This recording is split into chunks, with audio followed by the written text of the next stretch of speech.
The boardroom applause had barely faded when the impossible happened.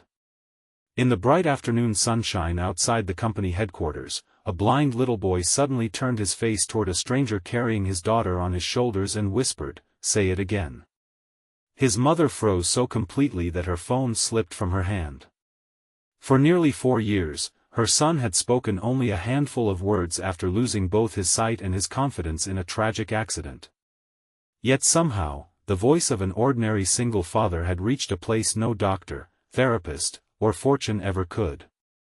If you believe kindness, forgiveness, hope, and second chances can change lives, please like this video, leave a meaningful comment, share it with someone who needs encouragement today, and subscribe to our channel. Every story shared with our family and our community reminds us that compassion is still the greatest investment anyone can make. Celeste Whitmore was admired across the business world as one of the youngest CEOs ever to lead a billion-dollar technology company. Her days were filled with board meetings, investors, and impossible decisions, but every afternoon she protected one precious hour for her 8-year-old son, Alden. 4 years earlier, a devastating highway accident had taken his eyesight and the life of his father. Although Alden survived, the cheerful child who once laughed non-stop became painfully quiet. He learned to navigate the world with remarkable courage, but he rarely trusted strangers and almost never started conversations. On that sunny afternoon, Celeste guided Alden through the city botanical gardens, one of the few places where he felt peaceful. He loved recognizing flowers by their scent and identifying birds by their songs. While they rested near a fountain, another parent arrived carrying a little girl on his shoulders. His name was Beckett Rowan, a widowed carpenter raising 6-year-old Marin after losing his wife to cancer. Money was scarce, but love filled every corner of their modest lives. As Marin giggled while pointing at butterflies, Beckett described everything around them in vivid detail.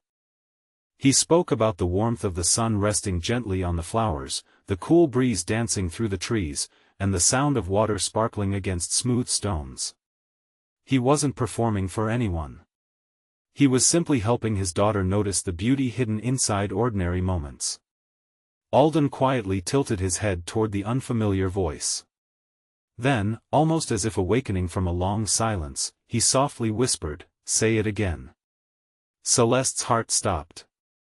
Doctors had encouraged conversation for years, but Alden almost never asked questions.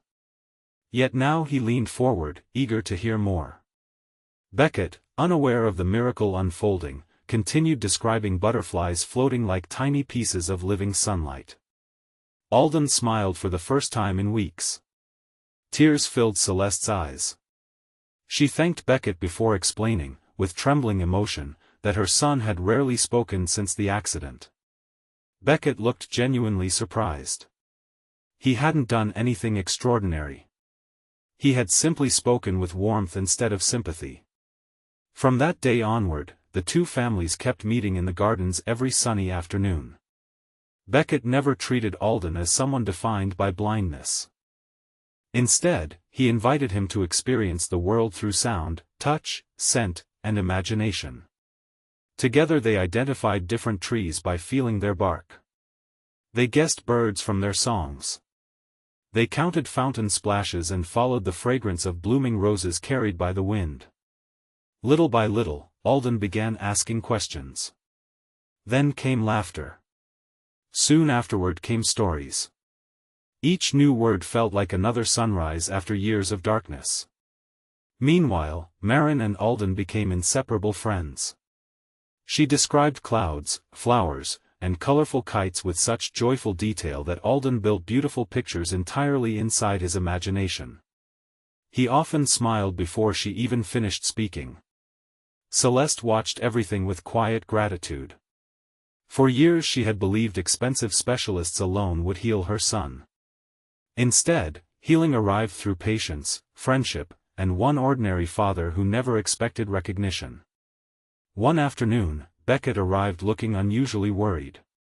The construction company employing him had suddenly closed, leaving dozens of workers without jobs. He smiled for Marin's sake, but Celeste noticed the concern hidden behind his calm expression. Without revealing her influence immediately, Celeste asked her facilities department to review bids for several large renovation projects. Beckett's former supervisor recommended him as the most honest craftsman he had ever worked with. Instead of offering charity, Celeste offered opportunity. Beckett accepted a leadership role renovating schools, parks, and community centers to become more accessible for children with disabilities.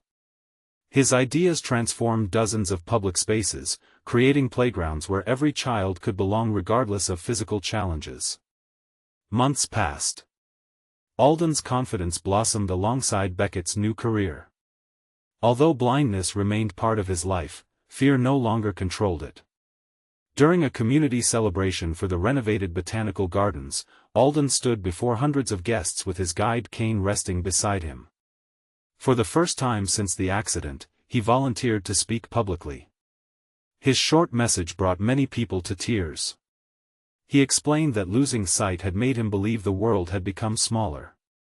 Then someone taught him that kindness allows people to see with their hearts instead of their eyes. Everyone instinctively turned toward Beckett.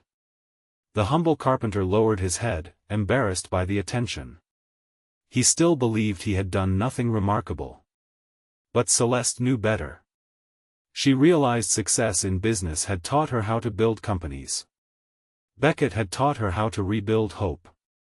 As another bright afternoon settled over the gardens, Marin raced ahead collecting smooth stones while Alden confidently followed the familiar sounds of birds and flowing water.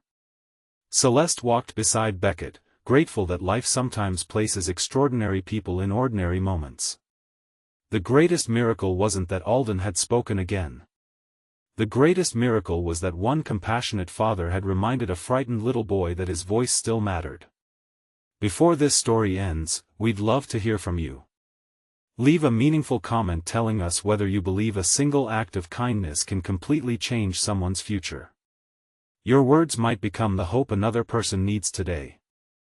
If this story touched your heart, please like this video, leave a meaningful comment, share it with someone who needs hope today, and subscribe to our channel so you never miss another emotional journey.